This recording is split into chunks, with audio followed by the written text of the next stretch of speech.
He came into my life as a tiny ball of fur, small enough to fit in the palm of my hand, just 3 days old, cold, weak, barely breathing. I didn't know if he would make it, but I knew one thing. If there was even the slightest chance, I would do everything I could to keep him alive. That's how our story with Lucky began. He was completely covered in fleas and ticks.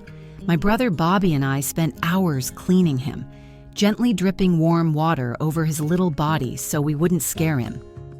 Those first few nights, I barely slept. Every couple of hours, I woke up to feed him from a bottle. He trembled, whimpered softly, and searched for warmth. I would just place my hand on his tiny back so he'd know he wasn't alone. With each passing day, he grew stronger. First, he moved his little paws, then started lifting his head. And one morning, he opened his eyes. Small, but full of life. I screamed with joy. In that moment, it felt like the whole world had given us hope. Oh my God, his eye! Daddy, look his eye! It's open! Oh, wait, open! Bobby stood beside me, staring in disbelief.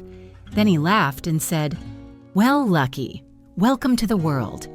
That's when we knew the name was perfect. He really was a little miracle. Come here. You know how to get out. When he started learning to walk, it was both funny and touching. He'd fall, get up, fall again, but never gave up, just kept trying. A few days later, he was wobbling across the room, letting out tiny growls as if he were guarding the entire house.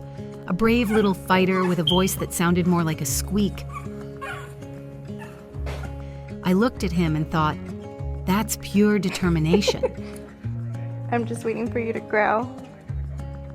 Later, the vet told us Lucky was an albino. White fur, pink nose, pale eyes. Not long after, he lost one eye and we worried how he would manage. But it didn't seem to bother him at all. He never felt sorry for himself, just kept living his life like nothing had happened. We gotta get you a bigger.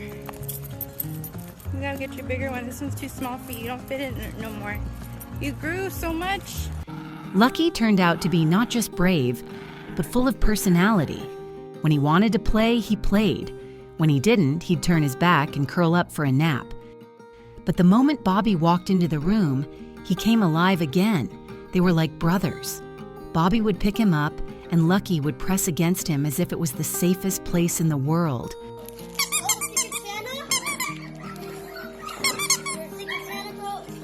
Over time, they became inseparable. Bobby would do his homework, and Lucky would lie at his feet. When we drove to the store, Lucky sat in the back seat looking out the window like a little person. Even when Bobby got sick, the dog never left his side. It was like Lucky could feel everything.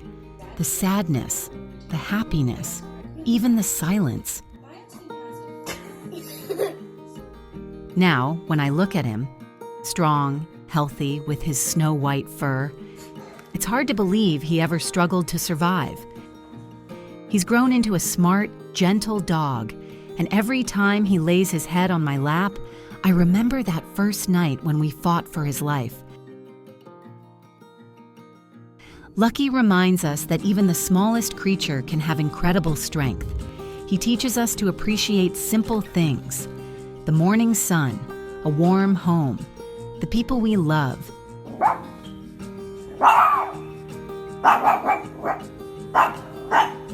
He's been through a lot. He's lost an eye and faced pain, but he never lost faith. He just lives, happily, honestly, in his own way. And sometimes I think, maybe it wasn't us who saved him. Maybe he saved us.